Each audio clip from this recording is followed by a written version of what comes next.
Bem-vindos! Hoje a gente vai abordar uma aparente contradição na economia brasileira, né?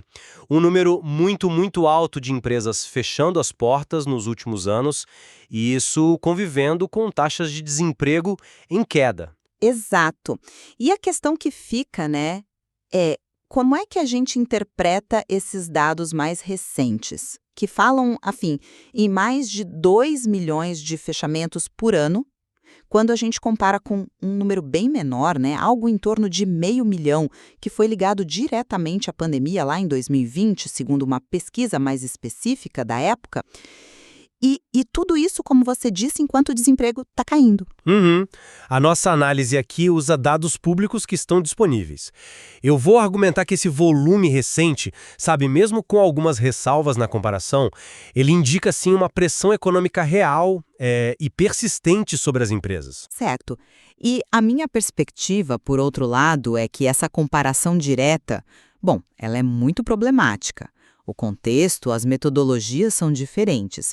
E a melhora no emprego sugere uma dinâmica, assim, bem mais complexa do que esses números brutos de fechamento podem indicar à primeira vista. Ok, vamos. Vamos dar uma olhada nos números recentes, então.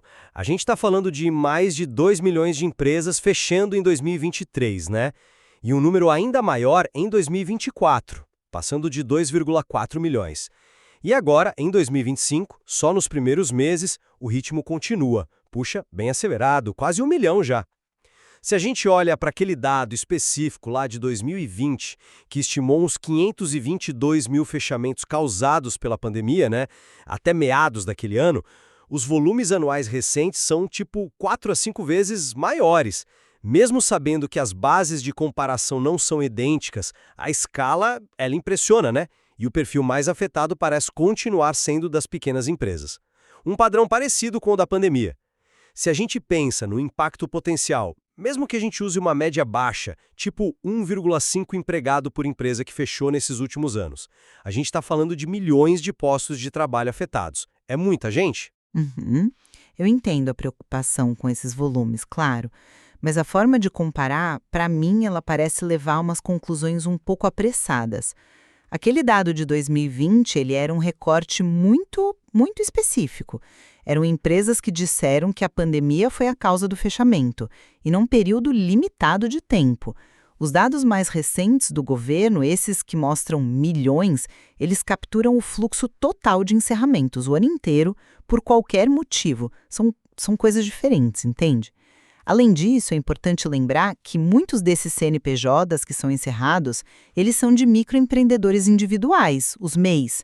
Ou seja, aqueles negócios bem pequenos, muitas vezes é uma pessoa só, ou então empresas sem nenhum empregado formal registrado. Isso muda bastante o cálculo do impacto direto no emprego formal. E a grande questão, para mim, continua.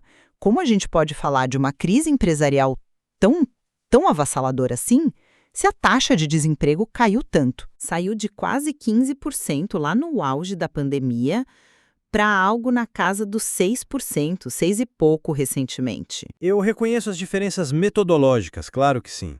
Mas a questão da magnitude desses números, ela persiste, você não acha? Ter milhões de CNPJ sendo baixados todo ano de forma consistente, isso não é um sinal claro de que o ambiente para fazer negócios continua extremamente desafiador? Principalmente para os menores?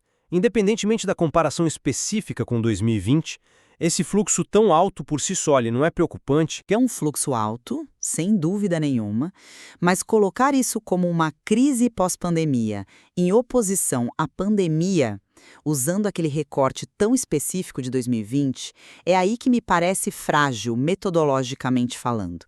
Se a gente for olhar os dados totais de fechamento para os anos da pandemia mesmo, 2020 e 2021, a gente também vai ver números na casa do 1 milhão por ano. Somados dá quase 2,5 milhões no período. Ou seja, o fluxo total de fechamentos já era elevado durante a pandemia também. Talvez o que a gente esteja vendo seja menos uma crise nova e mais uma característica estrutural nossa de alta rotatividade de empresas, talvez até acelerada por mudanças que vieram com a pós-pandemia, não sei. Mas e o impacto humano disso tudo? Mesmo que não se converta diretamente em desemprego na mesma proporção, como você bem mencionou por causa dos MEIs e da dinâmica do mercado.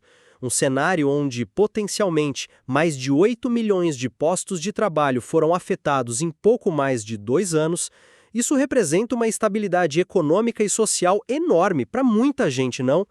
Você não acha que essa estimativa, mesmo sendo bruta, ela sinaliza um problema real? Pois é, mas essa ligação direta entre postos afetados e problema real de desemprego é que me parece questionável. O próprio fato de que essa sua estimativa pode chegar perto ou até superar o número total de desempregados no país.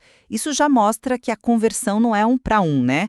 O que isso talvez indique, na verdade, é uma realocação muito intensa no mercado. Pessoas saindo de um CNPJ e talvez indo para outro emprego, ou para a informalidade, que a gente sabe que é grande, ou até abrindo um novo MEI logo em seguida.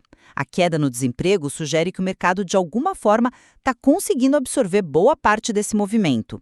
Talvez o que a gente esteja vendo seja mais uma transformação no perfil das empresas e do próprio trabalho. Nisso eu acho que a gente pode concordar. O perfil mais vulnerável continua sendo o das micro e pequenas empresas. Seja qual for a dinâmica macroeconômica, a fragilidade desse segmento parece ser uma constante, antes, durante e depois da pandemia. Isso parece claro. Concordo com o perfil ser esse, sim. Mas volto ao meu ponto. Justamente porque muitos são MEIs ou empresas sem empregados formais, a gente tem que ter uma cautela imensa ao traduzir esses milhões de fechamentos numa crise de emprego formal generalizada. Não seria talvez mais preciso dizer que existe uma alta rotatividade e talvez até uma precarização em certos segmentos, em vez de falar num colapso empresarial amplo que esteja gerando desemprego em massa? A realidade parece mais complexa. Bom, para concluir, então, a minha visão é que, apesar dessas complexidades todas, da comparação e da resiliência que o mercado de trabalho formal tem mostrado, esse volume altíssimo e persistente de fechamentos sinaliza, sim, pressões econômicas significativas, sobretudo nos pequenos negócios. As causas disso merecem atenção e o impacto na vida das pessoas envolvidas não pode ser minimizado só porque a taxa geral de desemprego caiu. E eu reafirmo a necessidade de muita cautela com essas leituras diretas. A coexistência de muitos fechamentos com desemprego relativamente baixo sugere uma economia em forte transformação, com realocação de recursos, um papel importante da informalidade e um peso muito grande dos MEIs nesse fluxo todo de abre e fecha. O cenário é complexo e, para mim, não aponta para uma crise de empregos generalizada, mas sim para uma dinâmica empresarial muito intensa e, talvez, bem diferente da que a gente tinha antes. Concordamos, então, que é fundamental analisar múltiplos indicadores, não só fechamentos, mas aberturas, emprego formal, informalidade, o perfil das empresas para tentar entender o quadro completo, né? Exatamente. No fim das contas, esses dados sobre fechamentos e emprego do Brasil pós-pandemia, eles levantam mais perguntas do que oferecem respostas definitivas. Mostram a complexidade da nossa dinâmica econômica e também, de certa forma, uma surpreendente capacidade de adaptação do mercado de trabalho. Ainda há muito o que investigar aí. Siga os canais do Manual da Manutenção nas redes sociais e não deixe de compartilhar. Obrigado!